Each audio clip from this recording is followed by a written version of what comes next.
ఒకవేళ నీవు పవిత్రురాలు అయితే అగ్ని దేవునికి నీ శరీరం అర్పించు. నువ్వు పవిత్రురాలు అయినా బయటికి వచ్చేదవు, అప్పుడు నేను స్వీకరించేదను. లక్ష్మణస్వామి సూచన వేళ అగ్నిగుండం కాదు.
ఆహా, అగ్నిగుండంలో ఒక సీతగా వెళ్తే ఇద్దరు సీతలు కనబడుతున్నారు. ఇప్పుడు ఇందులో ఎవరు నా సీత? ఓ బ్రహ్మదేవా, ఓ శంకర, ఓ అగ్నిదేవా, ఓ వాయుదేవా, ఇప్పుడు మీ సమయం వచ్చినది. ఇందులో నా సీత ఏదో తెలియజేయము. రాఘవ రామచంద్ర, నేనేనయ్యా నీ సీతని. నన్ను స్వీకరించు స్వామి. రాఘవ రామచంద్ర 10 మాసములు నిన్నే ధ్యానించు అన్నహారం లేక నిద్ర కంటికి లేక నేను స్వీకరించు. నేనేనయ్యా స్వామి, నేనే నన్ను స్వీకరించు స్వామి. నీకు పడినాయి మరి వరన్న భాష వచ్చి లంచకు వేగి దుఃఖించేస్తున్నాను. నేనే నిజమైన సీతనయ్యా స్వామి. నేను నిజమైన సీత. ఆహా, ఇందులో ఎవరో నా సీత కదా.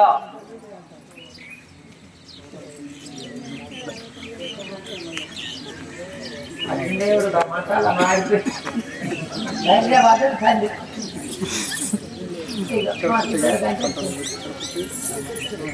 నువ్వు బిడ్డలు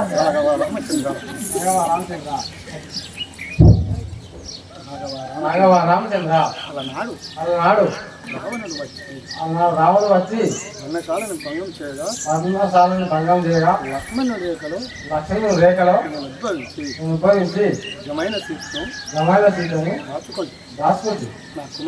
నా కుమార్తెన వేదవతి నాటి నుండి చిన్ననాటి నుండి నీ నామే తలుస్తూ నేనే కోరి ఉన్నది. కావున ఆ సమయమున వేదవతిని లంకకు పంపి ఉంటుంది. కావున ఇరువురు నా కుమార్తె చేపట్టు. ఓ అగ్నిదేవా, ఈ అవతారమున ఒకే బాణము ఒకే మాట ఒకే సతిని గలవాన్ని ఇరువురిని ఎలా స్వీకరించేదను? రామచంద్ర నేను చెప్తున్నాను, స్వీకరించు.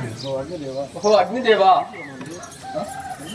కలియుగమందు శ్రీనివాసుడనై అవతారం ఎత్తగలను. అప్పుడు ఇరువురిని స్వీకరించేదను. ఇప్పుడు నా నిజ సీతను నాకు అప్పగించుము. వేదవతిని నీలోనే దాచుకును. అలాగే రామచంద్ర. మా బాబు చేసిన పైకి మళ్ళా అప్పుడు కోరుకున్నా ఇస్తాను.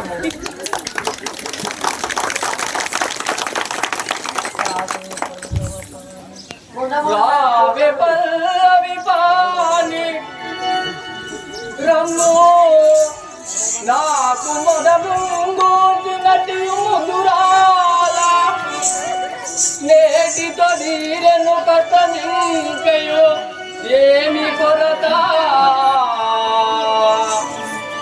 రమ్మునా వంక చేరి రమణి వేదా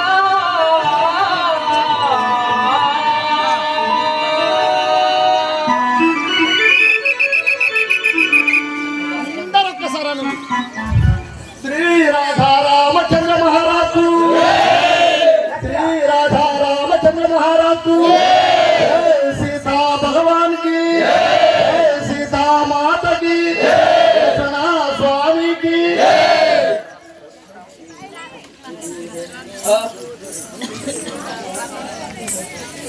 నా కష్టములు నాటికి చేరెను నేదో రాముల చేరా.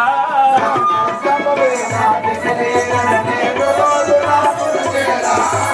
కష్టములు నాటికి చేరెను